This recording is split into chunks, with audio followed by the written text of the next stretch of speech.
میں پنجاب کے لوگوں کو، پنجاب کے ووٹرز کو، اور خاص طور پہ جو پنجاب کی یوتھ نکلی ہے، نوجوان نکلے ہیں، اور اس کے بعد جو خواتین نکلی ہیں اور جس تعداد پہ نکلی ہیں اس بائی الیکشن میں ووٹ ڈالنے کے لیے، میں آج آپ کا شکریہ ادا بھی کرتا ہوں، آپ کو خراج تحسین بھی پیش کرتا ہوں۔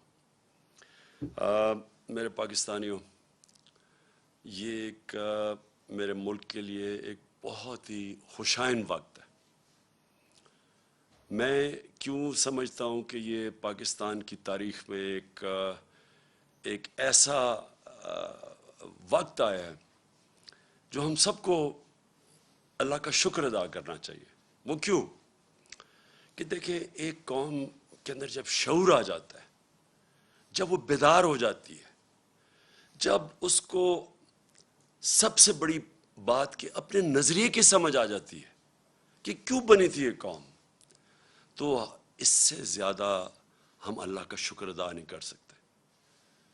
میں نے یہ سارے کیمپین کے اندر اپنی قوم کو ایک ہی چیز بتائی کہ پاکستان کا مطلب کیا، لا الہ الا اللہ، اور تیرا میرا رشتہ کیا، لا الہ الا اللہ۔ دیکھیں، یہ ہے نظریہ پاکستان۔ لا الہ الا اللہ محمد رسول اللہ ایک فلسفے کا نام ہے۔ ہم اس کو جس دن ہم سمجھ گئے، ہم اپنا نظریہ سمجھ جائیں گے، اور جب ہم اپنا نظریہ سمجھ گئے تو یہ قوم ایک عظیم قوم بن جائے گی۔ کبھی بھی قوم نظریے کے بغیر نہیں بنتی۔ ایک قوم جس کا نظریہ ہی نہیں ہے، وہ قوم ہی نہیں بن سکتی، وہ ہجوم ہوتا ہے عوام کا۔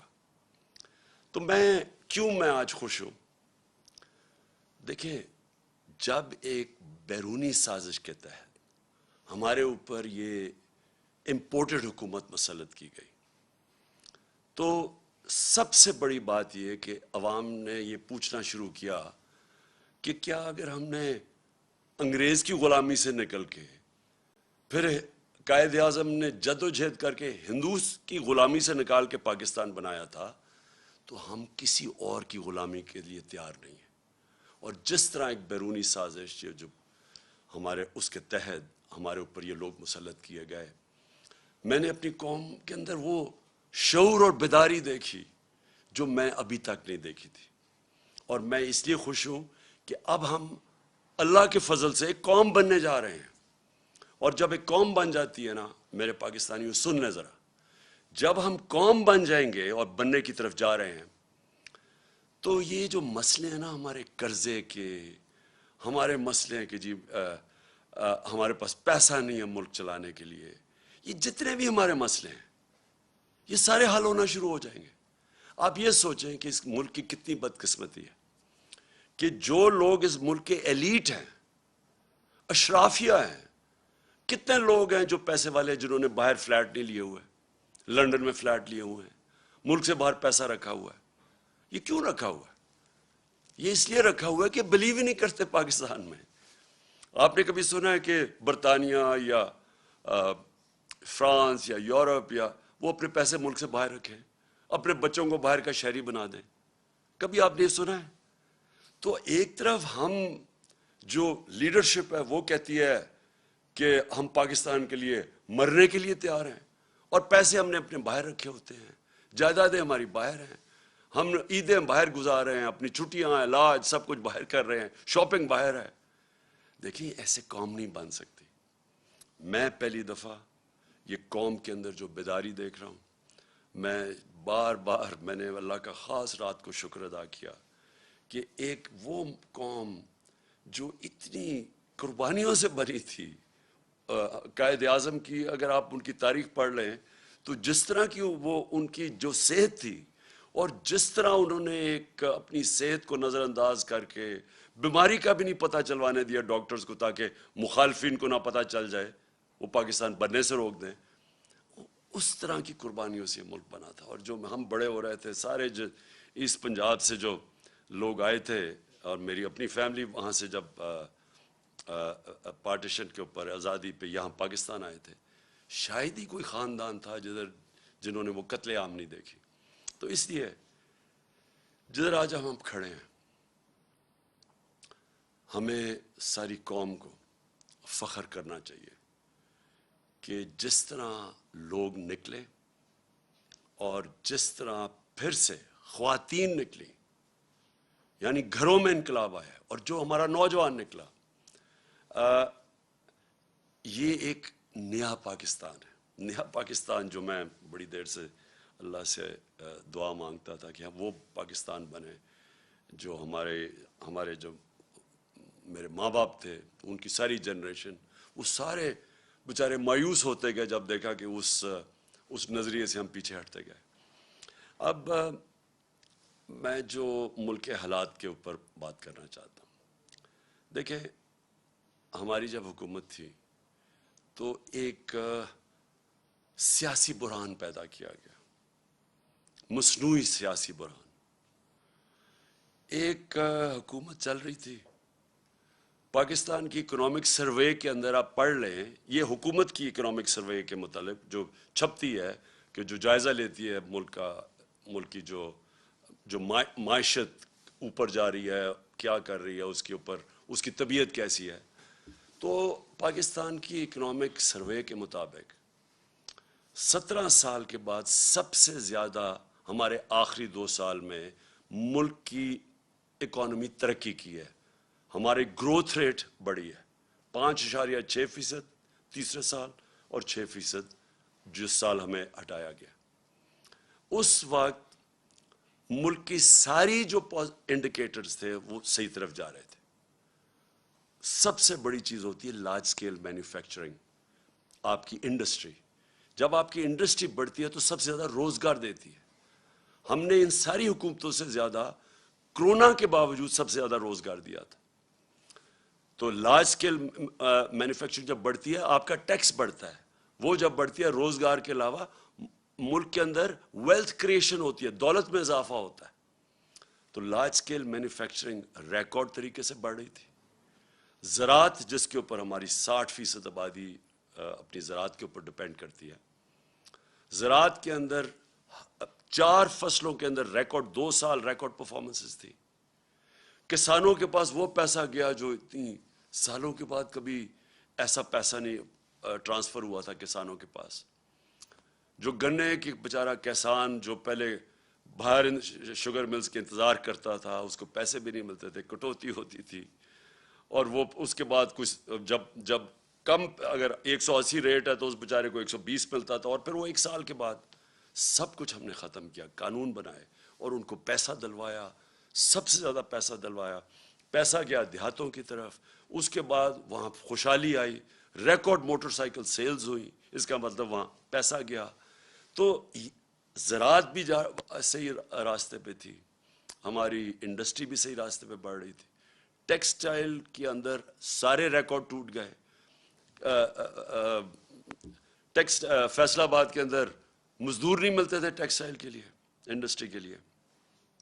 تو اس دور کے اندر جب ہماری ایکسپورٹس بھی ریکارڈ ہو گئیں، ہماری ریمیٹنسز بھی ریکارڈ ہو گئیں، یعنی سب پاکستان کی تاریخ میں سب سے زیادہ ملک میں ڈالرز آ رہے تھے۔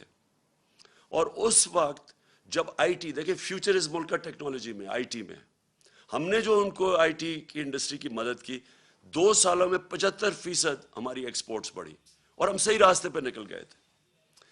تو اس دور میں جب ایک ملک صحیح طرف چلا گیا تھا، اور آئی ایم ایف، یہ یاد رکھیں، آج کہتے ہیں جی ہم آئی ایم ایف کے مجبور ہیں، ہم 2.5 سال آئی ایم ایف کے ساتھ تھے، ہم بھی مجبور تھے آئی ایم ایف کے پروگرام میں ہوتے ہوئے۔ اور اب انہوں نے کہا نا جی عالمی مہنگائی ہوئی، عالمی مہنگائی تو پچھلی گرمیوں سے شروع ہو گئی تھی، ہم جب کہتے تھے عالمی مہنگائی ہے تو یہ کہتے تھے مہنگائی مارچ کریں گے۔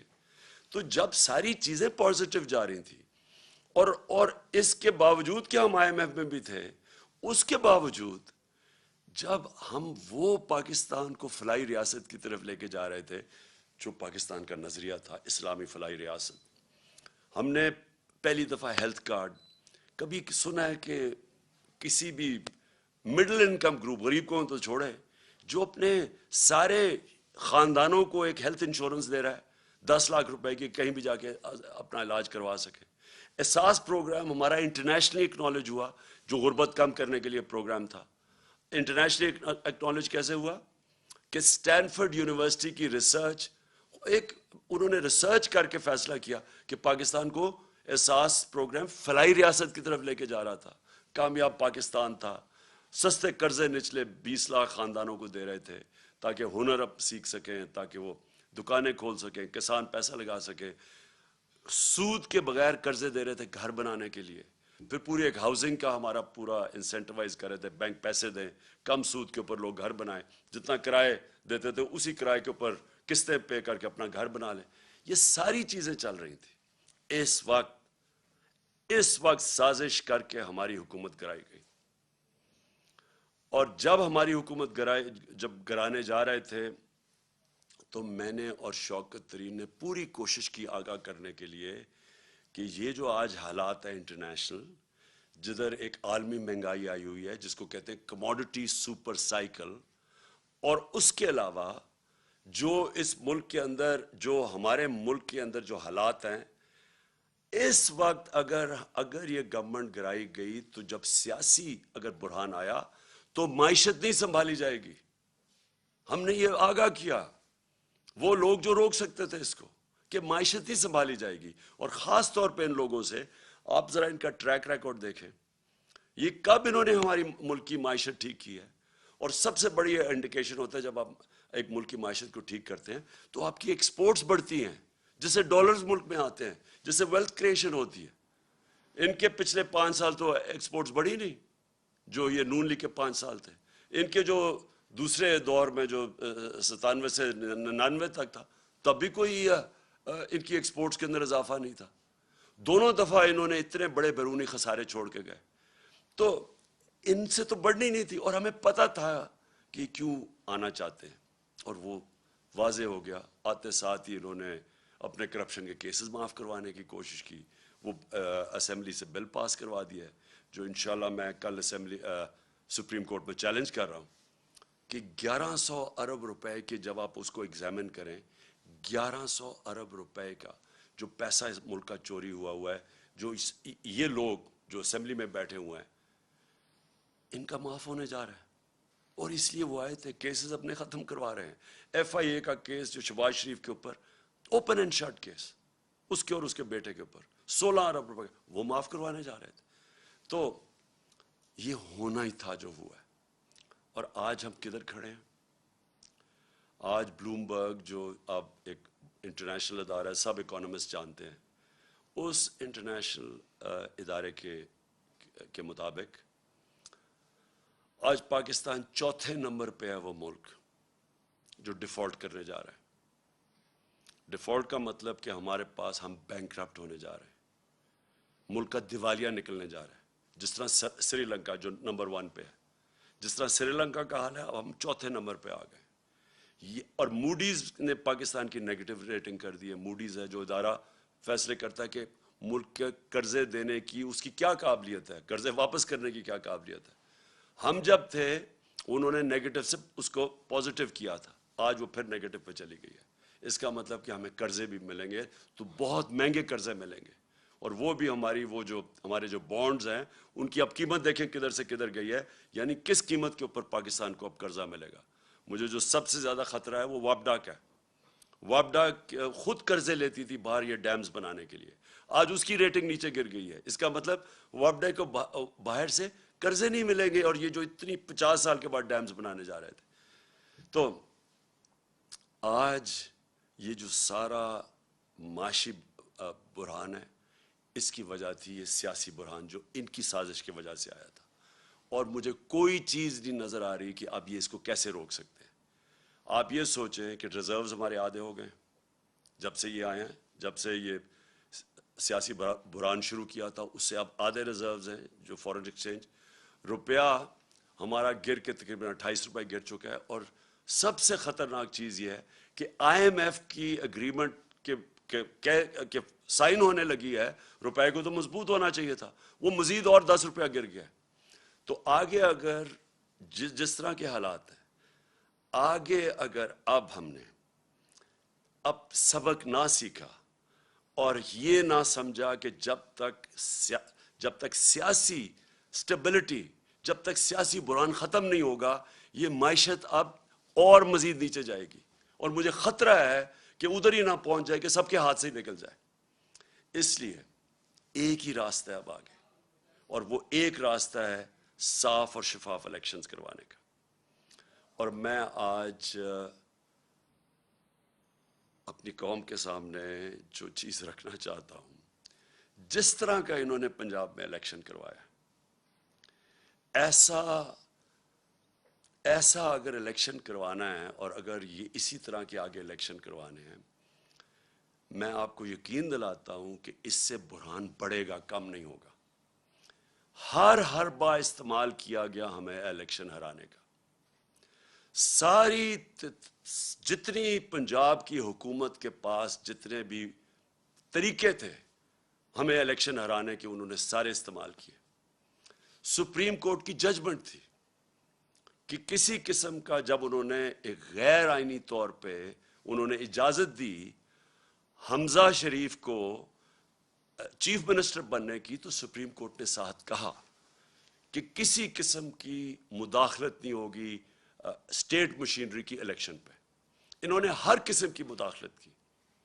ایک تو اسٹیٹ مشینری پوری استعمال کی، ایف آئی آرز کاٹی، پولیس کے ذریعے ڈرایا دھمکایا گیا، ہر جگہ سے ہمارے پاس کمپلینٹس آئے کہ جو پولیس نے حرکتیں کی۔ کئی جگہ تھے ایسے پولیس آفیسرز، تو وہ میں آج داد دوں گا، وہ اس کے باوجود کہ ان کے اوپر پریشر ڈالا گیا کہ مدد کریں ان کو جتانے کی نون لیگ کو، اس کے باوجود انہوں نے ریزسٹ کیا۔ ان کو میں سلام کرتا ہوں۔ لیکن میرے ایک وہ یاد ہے مجھے، جس پولیس آفیسر نے صرف یہی نہیں کہ انہوں نے مداخلت کی، وہ بلکہ نون لیگ کے جالے بن کے انہوں نے ہمارے خلاف ایکٹیویٹی کی۔ ہمیں ایک یاد ہے۔ سپریم کورٹ کی یہ وائلیشن تھی، کنٹیمپٹ تھا سپریم کورٹ نے جو ان کو کہا تھا کہ انہوں نے کسی قسم کی، کیونکہ یہ عارضی چیف منسٹر، یہ کیئر ٹیکر ٹائپ تھا، اس کا کام ہی نہیں تھا حمزہ شریف کا کہ جس طرح استعمال کرتا پولیس کو۔ لیکن مجھے جو سب سے زیادہ جو افسوس ہے وہ یہ چیف الیکشن کمشنر کے اوپر ہے۔ چیف الیکشن کمشنر نے جو بددیانت داری کی ہے، ایک تو اہلیت بھی اس کے اندر نہیں ہے۔ 40 لاکھ لوگوں کو انہوں نے ان کو پتہ چلا کہ جی وہ کوئی کمپیوٹر مسٹیک ہوئی اور مر گئے۔ کہیں دنیا کے اندر اور اگر یہ ہوتا 40 لاکھ ووٹر مر جاتے، اس کو ریزائن کرنا پڑتا۔ لیکن اس کے علاوہ اس نے پوری طرح شرکت کی نون لیگ کو جتانے کے لیے۔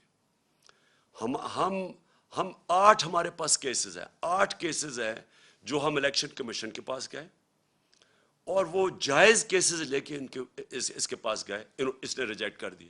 ہم پھر عدالت میں گئے، اور 8 دفعہ عدالت نے ہمارے ساتھ کھڑے ہو کے ان کو اوور رول کیا، الیکشن کمیشن کو، جس کا مطلب کہ الیکشن کمیشن نے جان کے ہمارے خلاف ججمنٹ دی تھی۔ اس الیکشن کمشنر کے اوپر ہمیں کوئی اعتماد نہیں ہے۔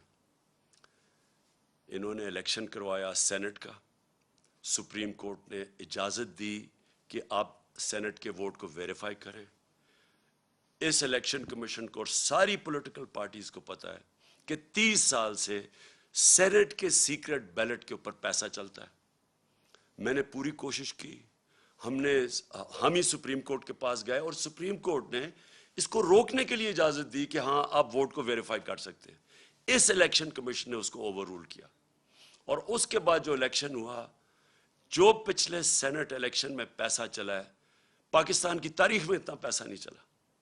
یوسف رضا گیلانی کا بھائی بیٹا پکڑا گیا پیسے دیتے ہوئے، اسی الیکشن کمیشن نے اس کو انویسٹیگیٹ کیا۔ 1.25 سال ہو گیا، کوئی ایکشن نہیں لیا اس نے۔ یعنی کسی اور دنیا کے اندر ایک الیکشن کمشنر جس کا کام ہے، اس کا مینڈیٹ ہے فری اینڈ فیئر الیکشن، وہ جب دیکھتا ہے پکڑا گیا کوئی الیکشن کی چوری کرتے ہوئے، پیسے دے کے، رشوت، کوئی ایکشن نہیں لیا، جس کی وجہ سے کھلے عام تصویریں آئی ہیں کہ الیکشن کے اندر پیسہ چل رہا تھا، خریدے جا رہے تھے ووٹ، خانے وال کے اندر تصویریں آئی ہیں، پیسے دے رہے ہیں، ابھی اس الیکشن کے اندر کھلے پیسے دے رہے ہیں۔ یہ وائلیشن ہے، یہ الیکشن، یہ ساری جو الیکشن کمیشن کے اندر جو قوانین ہے، آپ پیسے دے کے ووٹ نہیں خرید سکتے، رشوت نہیں آپ دے سکتے۔ کسی کو ڈر ہی نہیں تھا، کیونکہ اس نے کبھی روکا کسی کو نہیں، کیونکہ یہ صرف روکتا تھا تحریک انصاف کو، اس کے سارے فیصلے ہمارے خلاف گئے اور یہ ان کو مدد کرتا تھا. اب سندھ کے اندر لوکل گورنمنٹ الیکشن ہوا. کبھی الیکشن کمیشن نے کوشش کیا پتہ چلوانے کے لیے کہ Sindh election local government election میں 15% کینڈیڈیٹس نے ٹکٹ ان اپوز جیت گئی پیپلز پارٹی؟ کبھی پتہ چلوایا؟ ڈسکا کا الیکشن ہوا، وہ تقریباً 400 پولنگ سٹیشن میں صرف 20 پولنگ سٹیشنز کے اوپر آر او نے کہا کہ بے ضابطے ہوئی ہیں. اس نے سارا الیکشن کھول دیا پی ٹی آئی کے ہمارے اگینسٹ، جو ہمیں ہروایا اس نے. تو جب لوکل گورنمنٹ الیکشن سندھ کا ہوا ہے 15% لوگوں نے الیکشن پہ کھڑے ہی نہیں ہوئے. پتہ چلوایا کیوں؟ اور جب پتہ چلوائیں گے پیپلز پارٹی حکومت نے پوری پولیس کا استعمال کیا. پتہ چلوائیں کتنوں کے اوپر ایف آئی آرز کاٹی انہوں نے، اور پتہ چلوائیں کہ کیوں سندھ کا الیکشن کمیشن نے، جو ان کا سندھ کا الیکشن کمیشن، کیوں نہیں وہ بولا؟ کیونکہ وہ سندھ گورنمنٹ کا نوکر ہے. وہ دونوں جگہ سے پیسے لے رہا ہے، سندھ گورنمنٹ سے بھی لے رہا ہے، الیکشن کمیشن سے بھی لے رہا ہے. اس کا کورٹ پڑا ہوا ہے، اس کا کیس پڑا ہوا ہے سپریم کورٹ میں، جو سنا ہی نہیں جا رہا. تو کیا وجہ ہے کہ یہ اتنی بڑی الیکشن کے اندر جو اوپنلی دھاندلیاں ہوتی ہیں اس کو فکر ہی نہیں ہے؟ صرف تحریک انصاف ڈسکا کے اوپر وہ کھڑا ہو گیا کہ جی بڑا اس نے کوئی انصاف دینا. یہ اس الیکشن کے اندر اس الیکشن کمیشن نے ہر حربہ استعمال کیا ہمیں ہرانے کا. ہم آج جیتے ہیں تو اس کے باوجود، ہم جیتے ہیں تو اسٹیٹ مشینری جو انہوں نے استعمال کی اس کے باوجود جیتے ہیں. ہم جیتے اس لیے ہیں کہ پاکستان کے ووٹر جس طرح نکلا ہے، جنرل الیکشن میں ایسا ووٹر نہیں نکلا جو کہ اس بائی الیکشن میں نکلا ہے. میں 26 سال سے جلسے کر رہا ہوں. میری تو کوئی الیکٹیبل نہ تھا، نہ میری کوئی فیملی تھی پالیٹکس میں. میں تو شروعات تھوڑے سے لوگوں سے، اور آہستہ آہستہ پبلک میں جا کے بیداری پیدا کر کے، اور ایک دن 14-15 سال کے بعد دن ایسا آیا کہ لوگوں نے میری بات سننی شروع کر دی. باتیں یہی میں کہہ رہا ہوں، پاکستان کا مطلب کیا، لا الہ الا اللہ، یہ میں 26 سال سے کہہ رہا ہوں. یہ کوئی نئی بات نہیں کر رہا. لیکن ایک وقت آیا کہ اللہ نے لوگوں کے دلوں میں ڈال دی اور میری پارٹی کھڑی ہونی شروع ہوئی. اور میں نے ساری پالیٹکس کی ہے پبلک کو ساتھ ملا کے. کبھی 26 سال میں نے کبھی اس طرح کی بیداری نہیں دیکھی. میں نے کبھی اپنی قوم میں ایسا شعور نہیں دیکھا جو میں نے اس بائی الیکشن ان 3 مہینے میں دیکھا. جب مجھے سازش کے تحت 9 اپریل کو جب میں پرائم منسٹر ہاؤس سے نکلا اپنی ڈائری پکڑ کے، تو میرے مخالفین سب کا، جنہوں نے سازش کی، ان کا خیال تھا کہ اب مٹھائیاں بنٹے گی اور ساری دنیا اس کو برا بھلا کہے گی. میڈیا کا پورا ایک گروپ ساتھ ملا ہوا تھا ان کے، اور ان میڈیا نے پوری کیمپین چلائی اس کے اگینسٹ. میں پھر سلام کرتا ہوں وہ میڈیا جو اس کے باوجود کھڑا رہا رائے حق پہ، سچ پہ. کیمپین چلائی گئی. انہوں نے پہلے بلیک آؤٹ کروایا ہمارا، اور پھر ان ساروں نے آ کے میرے پر کیسز بنانے شروع کر دیے. ہمیں جو 25 ہم جب ایک پرامن احتجاج کر رہے تھے کہ بیرونی سازش کے تحت ان کو بٹھایا ہے، وہ لوگ 60% کیبنٹ ضمانت پہ. شہباز شریف اور اس کا بیٹے کو سزا ہونے لگی تھی ایف آئی اے کیس میں. کبھی کوئی تصور کر سکتا ہے کہ الیکشن کمیشن اجازت دے دے ان لوگوں کو الیکشن لڑنے کی؟ عموماً ساری دنیا میں الیکشن کمیشن، اگر آپ کے اوپر آپ انڈر ٹرائل ہوں، آپ کے اوپر اربوں روپے کے کرپشن کے کیسز ہوں، تو عموماً الیکشن کمیشن کہتی ہے کہ پہلے اپنے آپ کو کلیئر کرو اور پھر آ کے الیکشن لڑو. یہاں الیکشن لڑا رہے تھے اپنے آپ کو کلیئر کرنے کے لیے کرپشن سے. یہ کبھی دنیا میں ایسے نہیں ہوا کہ آپ پہلے الیکشن لڑیں، آپ اقتدار میں، اور پھر اپنے کیسز ختم کر دیں، یعنی خود ہی ملزم ہی قاضی بن جائے. یہ الیکشن کمیشن نے اجازت دی تھی ان کو. یہ لوگ آ کے اوپر بیٹھے. 25 مئی کو میں کبھی نہیں بھولوں گا. قوم نکلی، ساری قوم نکلی ان کے خلاف، جو انہوں نے یہ ہمارے ملک سے ظلم کیا. اور انہوں نے ان لوگوں کے اوپر جس طرح کا تشدد کیا، وہ پولیس والوں نے جو کیا پنجاب کے اندر، اور ایک پولیس والا مجھے یاد ہے، انہوں نے جو کیا پنجاب میں، یہ جو رانا ثناء اللہ اور شہباز شریف نے یہ جو جہاں ظلم کیا اسلام آباد میں، اور ان کو شرم نہیں آئی کہ وہاں فیملیز نظر آ رہی ہیں اور ان کے اوپر یہ ٹیئر گیسنگ کر رہے ہیں. اور صرف اس لیے ڈر لگے، خوف پھیلانے کے لیے کہ ہم ان کو اتنا خوف پھیلائیں گے کہ یہ چپ کر کے بیٹھ جائیں گے، کیونکہ یہ بھیڑ بکری ہیں. یہ آپ کو انسان نہیں سمجھتے، یہ قوم کو بھیڑ بکریاں سمجھتی ہیں کہ جو مرضی آ کے فیتے کاٹ لو اور شہباز شریف ادھر بھاگ جائے تو سمجھے کہ جی لوگ بیوقوف مان جائیں گے. تھوڑی دیر کے لیے سب کو آپ پاگل بنا سکتے ہیں.